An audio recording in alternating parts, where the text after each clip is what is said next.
महाराष्ट्र में अभी अभी कुछ ऐसा हुआ है जिसे राजनीतिक भूकंप कहना बिल्कुल भी गलत नहीं होगा। कुछ स्थानीय चुनावों की एक सीरीज ने वहां सत्ता के समीकरणों को पूरी तरह से हिलाकर रख दिया है और यकीन मानिए इसके झटके पूरे देश में महसूस किए जा रहे हैं। ये सिर्फ एक चुनाव नहीं था, ये एक बहुत बड़ा बदलाव था। तो चलिए आज इस पूरी कहानी को एक एक करके समझते हैं। हम देश की बड़ी पिक्चर से शुरुआत करेंगे, फिर महाराष्ट्र के चुनावी मैदान में जूम इन करेंगे और फिर मुंबई में आए उस भूकंप के सेंटर तक पहुंचेंगे। इसके बाद राज्य भर के नतीजों को देखेंगे और फिर सबसे बड़े सवाल का जवाब ढूंढेंगे कि इन सब का असल में मतलब क्या है। सबसे पहले चलिए थोड़ा पीछे हटते हैं और बड़ी तस्वीर को देखते हैं। एक पल के लिए महाराष्ट्र को भूल जाइए। साल 2026 पूरे भारत के लिए चुनावों का एक मैराथन है। संसद के ऊपरी सदन से लेकर छोटी छोटी नगर परिषदों तक देश में लगातार लोकतांत्रिक हलचल बनी हुई है। और जब हम भारत में चुनाव की बात करते हैं तो इसका स्केल बहुत बड़ा होता है। देखिए, राज्यसभा के चुनाव हैं, 5 राज्यों में विधानसभा चुनाव हैं और तो और 23 से ज्यादा राज्यों में स्थानीय निकाय यानी लोकल बॉडी इलेक्शंस भी हैं। लेकिन इन सब के बीच महाराष्ट्र में हुए स्थानीय चुनावों की एक सीरीज ने सबका ध्यान अपनी ओर खींचा है और इसकी एक बहुत बड़ी वजह है। तो चलिए अब देश की बड़ी तस्वीर से सीधे उस रण क्षेत्र में चलते हैं जहां ये सारी कहानी हो रही है। महाराष्ट्र ये सिर्फ कोई आम राज्य नहीं है, ये भारत का इकोनॉमिक पावर हाउस है और जब यहाँ की राजनीतिक जमीन खिसकती है तो पूरा देश उसे महसूस करता है। देखिए, ये कोई एक अकेला चुनाव नहीं था। इसको ऐसे समझिए जैसे ये एक सोचा समझा राजनीतिक दांव था। 29 नगर निगमों के चुनाव और सब एक ही दिन। ये राज्य के बड़े शहरी सेंटर्स में ताकत का एक बड़ा इम्तिहान था और इसका नतीजा महाराष्ट्र की राजनीति का भविष्य तय करने वाला था। और मैदान में 2 बड़ी राजनीतिक ताकतें आमने सामने थीं। एक तरफ तो थी सत्ताधारी महायुति, जिसमें बीजेपी और शिवसेना का शिंदे गुट शामिल था, और उनके सामने एक बहुत ही दिलचस्प गठबंधन, ठाकरे गठबंधन, जिसने 2 कट्टर राजनीतिक प्रतिद्वंदी चचेरे भाइयों उद्धव और राज ठाकरे को कांग्रेस और एनसीपी जैसे पुराने दुश्मनों के साथ एक मंच पर ला खड़ा किया। तो ये लड़ाई सिर्फ राजनीतिक नहीं बल्कि काफी हद तक व्यक्तिगत भी थी। लगभग 55% वोटिंग हुई। अब ये सुनने में शायद बहुत बड़ा नंबर ना लगे, है ना? लेकिन स्थानीय चुनावों के हिसाब से ये बताता है कि जनता की दिलचस्पी बहुत ज्यादा थी।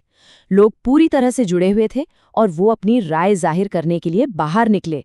ये नंबर पहला इशारा था कि हवा का रुख बदल रहा है। और अब आते हैं उस राजनीतिक भूकंप के केंद्र पर, मुंबई। महाराष्ट्र की लड़ाई असल में उसके ताज के लिए थी, यानी बृहन मुंबई महानगर पालिका, जो भारत की सबसे अमीर और सबसे ताकतवर सिविक बॉडी है। तो ये बीएमसी है क्या? देखिए, ये सिर्फ एक म्युनिसिपल कॉरपोरेशन नहीं है, ये अपने आप में एक साम्राज्य है। इसका बजट भारत के कई छोटे राज्यों से भी ज्यादा है। बीएमसी पर कंट्रोल का मतलब सिर्फ एक शहर पर कंट्रोल नहीं है, इसका मतलब है कि आपके पास बहुत बड़ा खजाना और राजनीतिक ताकत है। एक नंबर है जो यहाँ पर बहुत जरूरी है और वो है 25। पूरे 25 साल, 1/4 सदी। इतने लंबे समय तक बीएमसी ठाकरे परिवार और उनकी शिवसेना का एक ऐसा किला था जिसे कोई भेद नहीं पाया था। उनका राज एक छत्र था, उनकी ताकत पर कोई सवाल नहीं था। लेकिन 16 जनवरी 2026 की सुबह वो 25 साल पुराना किला ढह गया। जब नतीजे आए तो वो सिर्फ एक हार नहीं थी, वो एक जबरदस्त शिकस्त थी। जैसा कि ये हेडलाइन साफ साफ कह रही है, ये मुंबई की राजनीति में एक युग का अंत था। और देखिए, नंबर्स जो है वो तो बिल्कुल साफ साफ कहानी बता रहे हैं। बहुमत के लिए चाहिए थी 114 सीटें। महायुति गठबंधन ने जीती 142 सीटें। मतलब ये कोई कांटे की टक्कर नहीं थी, ये तो एक तरफा जीत थी। ठाकरे गठबंधन सिर्फ 64 सीटों पर सिमट गया, अपने ही गढ़ में पूरी तरह से हार गया। नतीजों के ठीक बाद जीतने वाली पार्टी के एक नेता का ये ट्वीट सामने आया, जिसने उस वक्त के नए राजनीतिक माहौल को एक लाइन में बयां कर दिया। इसने एक वैचारिक बदलाव का संकेत दिया और जीत का एक ऐसा नैरेटिव सेट किया जो सोशल मीडिया पर तेजी से फैल गया। मुंबई का झटका बहुत बड़ा था, लेकिन कहानी सिर्फ यहीं खत्म नहीं होती। ठाकरे के किले को तोड़ने वाली ये राजनीतिक लहर सिर्फ शहर की सीमाओं तक ही सीमित नहीं थी। पूरे महाराष्ट्र में नतीजों में लगभग एक जैसा ही पैटर्न देखने को मिला। पूर्व में नागपुर से लेकर उत्तर में जलगांव तक लगभग यही पैटर्न दोहराया गया। महायुति गठबंधन ने बड़े शहरी केंद्रों में जबरदस्त जीत हासिल की। हाँ, ये पूरी तरह से एक तरफा सफाया नहीं था। विपक्ष ने लातूर जैसे अपने कुछ गढ़ों को बचाए रखा, लेकिन जो ओवरऑल ट्रेंड था वो बिल्कुल साफ था। पूरे राज्य में सत्ता का संतुलन बदल रहा था। तो अब जब हमने सारे हिस्सों को जोड़कर देख लिया है, तो चलिए एक आखिरी बार थोड़ा पीछे हटकर बड़ी तस्वीर देखते हैं। इन चुनावों से बड़ी बातें क्या निकल कर आती हैं और ये महाराष्ट्र की सीमाओं के बाहर भी क्यों मायने रखती हैं? तो इस पूरी कहानी से बड़ी बातें क्या निकल कर आती हैं? देखिए, कुछ चीजें बिल्कुल साफ हैं।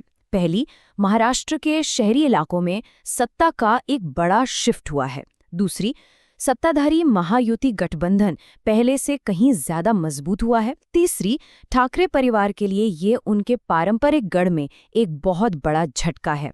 और आखिर में, जो शायद सबसे जरूरी है, ये स्थानीय नतीजे आने वाले राज्य और राष्ट्रीय चुनावों का ट्रेलर हो सकते हैं। तो हम आपको इस एक बेहद अहम सवाल के साथ छोड़े जाते हैं। क्या हम भारत के सबसे अमीर शहर के लिए एक बिल्कुल नए राजनीतिक दौर की शुरुआत देख रहे हैं? इसका जवाब न सिर्फ मुंबई बल्कि पूरे महाराष्ट्र का भविष्य तय करेगा।